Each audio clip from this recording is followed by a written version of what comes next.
Hey everybody, Tim here with today's review of Doctor Who story number 91, The Talons of Chiang. So, I want to get it right off the bat. I understand a lot of people find this storyline super offensive. I'm not going to focus on that. I'm just real quick blurb, and then I'm just getting into the actual story. Mostly the offensive is the makeup for, John Bennett, who, realistically, for one, I did not find him as offensive as, say, Breakfast at Tiffany's. That's pretty offensive. This, they at least, tried to kind of keep it, but it is what it is. 1977. This was 11 years before I was born. I can't really do anything about it. So, the one thing that I thought was kind of interesting is there's two really, kind of good actors in this with, John Bennett. Like I said, through all of the makeup, I was like, who is that? And then I looked it up. Realistically, I haven't seen him in a lot of things, but the number one thing that stood out was he was the priest in, the opening sequence of The Fifth Element. And I was like, oh! And then I think about that, because The Fifth Element's in my top 10 favorite movies ever. So I think of that, and then I'm watching this, and I'm like, oh. And then, of course, Deep Roy, who is, super famous now, just, as a Tim Burton actor alone, to be honest with you. And then, as the doll. And I was like, oh, okay, so this episode's kind of interesting. So, overall, the storyline itself, 6 episodes. You guys know I struggle with 6 episodes. And realistically, there's several scenes where you could just cut it out and make this 5 episodes, maybe even 4 episodes. 4 episodes might be a little tight because there's a lot going on. And it would just make it that much better, where less is more. Overall, it's interesting. So we see a ventriloquist, and he's just kind of doing his thing. He's doing his magic tricks. Leela is in clothes, really kind of funny.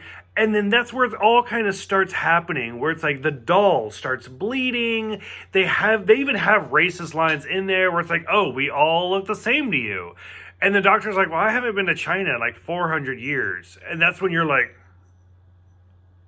what? So it's okay. They bring up Jack the Ripper, which I feel like we've seen Jack the Ripper in Doctor Who. I don't know if I haven't gotten there yet or if I've already passed it, but I feel like we've seen Jack the Ripper. From there, we actually see giant rats, and this is where the effects kind of dip a little bit.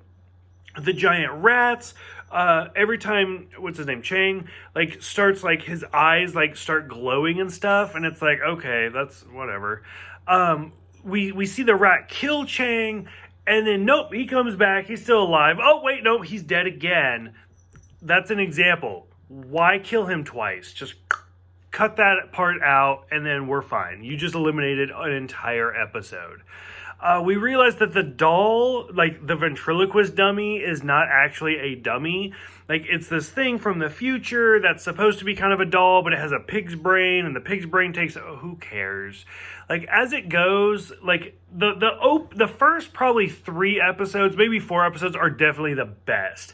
As we continue with Chiang, and he's from the future, and he's trying to use this box to get back, and the doctor isn't supposed to know about all this, that's where this actually starts to lose me.